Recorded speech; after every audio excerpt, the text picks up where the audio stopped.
Hello guys, नमस्ते, सत श्री अकाल, जय श्री राम। आज कोई सलाम नहीं, क्योंकि जब आपका अंदर से ही मन ना करे सेकुलर होने का, तो ढोंग नहीं करना चाहिए, ऐसा मैं मानता हूँ। और मुझसे ढोंग होता भी नहीं है। रिंकू शर्मा हत्याकांड के बाद एक बात आप और मुझे सीख लेनी चाहिए कि इस देश का नाम हिंदुस्तान नहीं, असुरक्षित हिंदुस्तान होना चाहिए। ये असुरक्षित हिंदुओं का स्थान है। ये दुनिया का पहला ऐसा देश आपको मिलेगा, पूरे ग्लोब में देख लीजिए, कहीं आपको ऐसा देश नहीं मिलेगा जहाँ मेजोरिटी असुरक्षित है, उसके बाद भी हम सेकुलरिज्म का झंडा गाड़ में लेके घूमते हैं।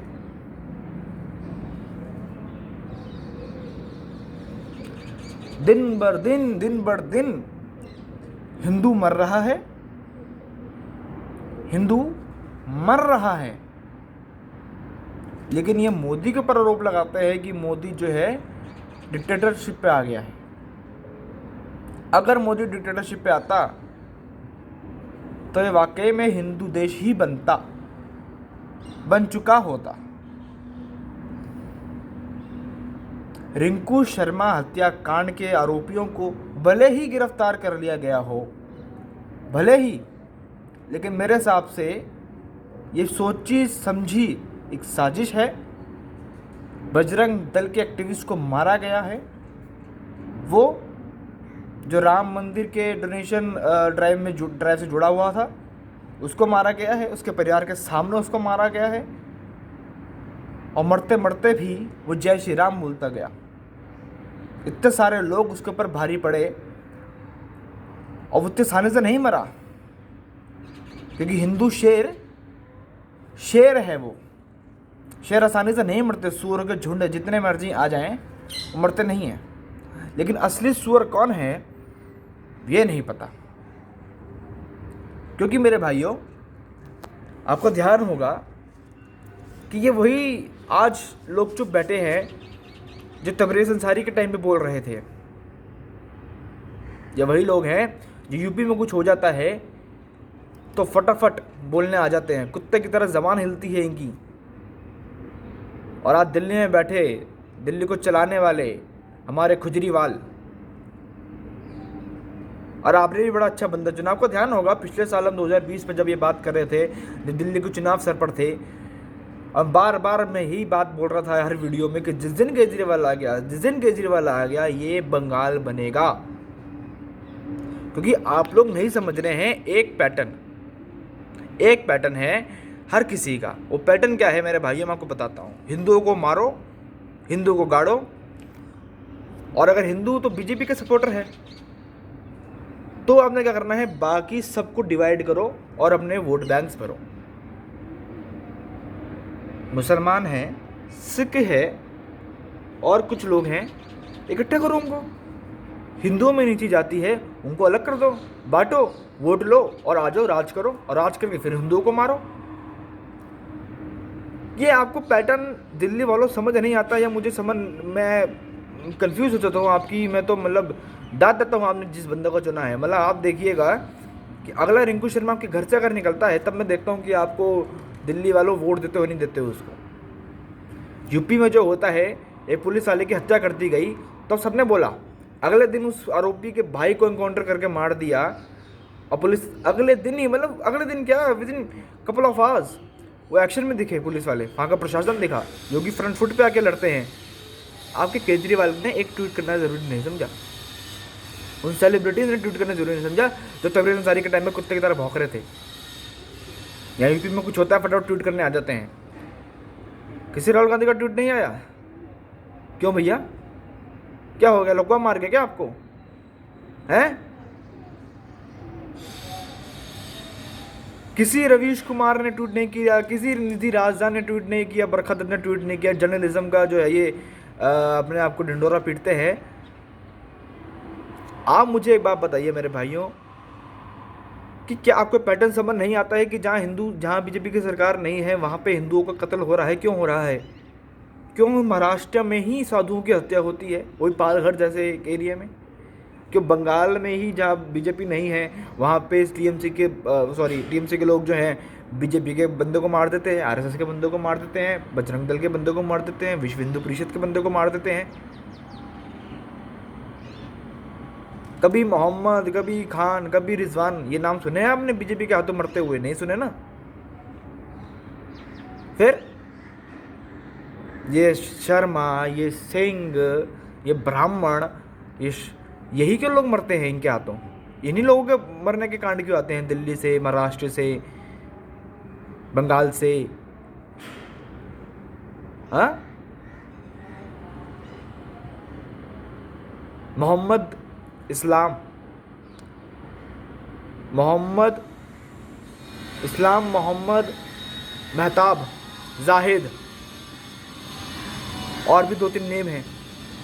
ये वो नेम्स हैं भाइयों जो आरोपी हैं। और जिसमें जो मोहम्मद इस्लाम है वो तो उसका ऐसा था जिसकी रिंकू शर्मा ने लॉकडाउन में बहुत मदद करी, उसके परिवार की, फाइनेंशियली भी, इमोशनली भी, हर तरीके से उसकी मदद करी। और उसने क्या करा? औकात दिखा दी अपनी, मार दिया उसको उसके परिवार के सामने। और मरते वक्त भी वो जय श्री राम बोलते गया है। और जय श्री राम उसने बोला नहीं है, वो सिर्फ बोल के नहीं गया जय श्री राम, उसने ये जय श्री राम आपको मुझे जगाने के लिए बोला है, ध्यान रखना। और जैसा आपको याद होगा महाभारत में अभिमन्यु के 100 हथियारे थे और कायर थे 100 के 100, जो जिनके ऊपर एक भारी पड़ा था और बड़ी आसानी से नहीं मारा था अभिमन्यु भी। वही सेम चीज़ हुई, उसको मारते रहे, इतने सारे लोग थे, उसको आधे घंटे मर जाना चाहिए था, लेकिन घंटे भर तक उसको मारते रहे और वो जिंदा रहा और वो बोलता रहा, वो लड़ता रहा सबसे और बोलता रहा जय श्री राम, जय श्री राम, जय श्री राम। और जय श्री राम उन्होंने सिर्फ बोला नहीं है, ये तमाचा मारा है हम सबके मुंह पे, उन पॉलिटिशियंस के मुंह पे, इवन हमारे मुंह पे भी उन्होंने तमाचा मारा है कि ये होता है जिनके साथ जो जय श्री राम बोलते हैं, ये होता है हिंदू होने का जो है वो सजा इस देश में जो मिलती है। और मेजॉरिटी होके विक्टिम रहना, वो भी इस देश में, आप समझें कि सबका जो प्लानिंग है ये इसी देश में हो सकती है और कहीं नहीं हो सकती। आप पाकिस्तान में नहीं देख सकते कि मेजॉरिटी जो है वहाँ पे जो है वो विक्टिम है, या मेजॉरिटी वहाँ पे जो है वो सुरक्षित नहीं है। ये दुनिया का आपको ऐसा ही मुल्क मिलेगा, ऐसा ही देश मिलेगा हिंदुस्तान नाम का, जहाँ पे आपको हिंदू होना है तो आपको सज़ा देनी पड़ेगी। अभी नहीं, आपकी जनरेशन को देनी पड़ेगी, आने वाली या पिछली दे चुकी होगी। हिंदू होना इस देश के अंदर सबसे असुरक्षितता का प्रमाण है और केजरीवाल नपुंसकता का प्रमाण देते हुए बैठे हैं चेयर पर। ये वो केजरीवाल है जो आंदोलनकारियों के लिए पानी भिजवा देते हैं, वो आंदोलनकारी जिन्होंने लाल किले पर जो है तांडव करवा दिया, देश की धरोहर को चोट पहुँचाई और आंदोलन की साजिश रची। और जिस रिहाना ने, जिस वो ग्रेटा थनबर्ग ने जो है वो पूरी मतलब रेसिपी तक लिख दी आंदोलन को कैसे आपने पकाना है और कैसे आगे बढ़ाना है, उनको आपने देश का हीरो बना दिया। केजरीवाल उनके लिए पानी लेके पहुंच गए, उनके डिप्टी सीएम। लेकिन यहाँ मंगोलपुरी में क्या भैया, मैं शुक्रगुजार हूँ पुलिस का जिन्होंने वो पकड़े हैं, लेकिन उसके बावजूद भी इन्वेस्टिगेशन काफ़ी नहीं थी, तो अब वो जो है सीबीआई को दे दी गई है। अब सीबीआई एक्शन ले रही है और क्या एक्शन लेती है, कैसे लेती है, ये देखने वाली बात है। लेकिन मुझे अफसोस तब होता है कि जब हम लोग सिर्फ आंखों से देख रहे हैं, मतलब हमारे आंखों से खून निकल रहा है और हम आंसू नहीं पहुंच पा रहे हैं। कमाल की बात है, ये लाचारता है। और इससे बड़ी लाचारी मैंने कभी महसूस नहीं करी है जो मैं आज महसूस कर रहा हूँ। क्योंकि पहले हमने राजस्थान का नाम सुना था, हमने बंगाल का नाम सुना था, हमने महाराष्ट्र का नाम सुना, लेकिन अब दिल्ली भी उसमें शुमार हो गई है और प्रैक्टिकली हो गई है। आपको ध्यान होगा, मैंने आपको कहा था कि जब केजरीवाल आएगा ये दूसरा बंगाल बनेगा, वही हुआ। और चुप्पी साधे बैठे हैं देश का विपक्ष भी, देश के वो सेकुलरिज्म को झंडा फैलाने वाले सेलिब्रिटीज़ भी, वो जर्नलिस्ट भी, सोशल मीडिया इन्फ्लुएंसर्स भी, जिनके नामों को पता है मैं किन किन से चिढ़ता हूँ, वो सब चुप बैठे हैं, चुप, बिल्कुल चुप। बोलना नहीं है ध्रुव राठी, बिल्कुल नहीं बोलना ध्रुव राठी इस बारे में, बिल्कुल नहीं। नीतीश राजपूत बिल्कुल नहीं बोलना। इस बारे में बिल्कुल मत बोलना, क्योंकि ये तुम्हारा व्यक्तित्व है, ये लोगों का व्यक्तित्व है जो हिंदुओं की मौत पर तमाशा बनाते हैं और खुद बोलते हैं हम तो जी हिंदू हैं। अपनी जगह अगर आप नहीं बचा पा रहे हैं तो माफ करना, हमें हिंदू कहलाने का भी कोई हक नहीं है फिर। क्योंकि हमारे देश में हमारे जो है धर्म में कायर पैदा नहीं होते हैं, और हम कायरता का प्रमाण दे रहे हैं। मैं अपनी बात भी कर रहा हूं, मैं अपने से भी खुद खफा हूं, ऐसा नहीं है। लेकिन क्या करें, इस देश के कानून की इज्जत करना, देश के संविधान का सम्मान रखना, सिर्फ उसका ठेका हिंदुओं ने ले लिया है। बस हिंदुओं ने ले लिया है उसका ठेका, और अब भुगत रहे हैं हम, क्योंकि हमारी वीडियो डिलीट कर दी जाएंगी, हमारे चैनल पे चीज़ें आएंगी, एजाज खान जैसे कि नहीं आएंगी। कमाल बात है।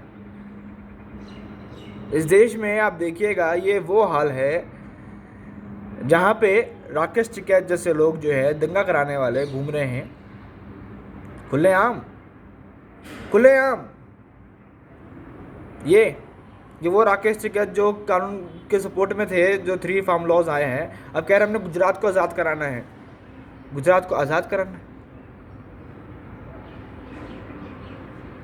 नई चांदी होती है ना, चांदी चमकती है। अब इसके वो दिन चल रहे हैं राकेश टिकैत के। आप देखिएगा, किसान आंदोलन हो हिंदू, CNRC हो हिंदू, हर चीज़ हिंदू से ही शुरू होती है और हिंदू पे ही ख़त्म होती है। इनका टारगेट यही है कि पूरे देश को इन्होंने कश्मीर बनाना है बस। और दिल्ली वालों, आपका तो भगवान ही है और कोई नहीं। आप जिन किसानों को सपोर्ट कर रहे हो, ध्यान रखना कि जिस दिन वो आपके दिल्ली में घुस गए ना, हमें पता है कि वो क्या है, उनका चरित्र क्या है, व्यक्तित्व क्या है। जिस दिन आपकी दिल्ली में घुस गए, वो मंडियों पे ही कब्जा करेंगे, तब देखता हूँ आपके केजरीवाल कितना सामने आता है। और नपुंसकता क्या होती है, नपुंसकता का पर्यायवाची आपसे केजरीवाल है। चलो दोस्तों, अपना ध्यान रखिएगा।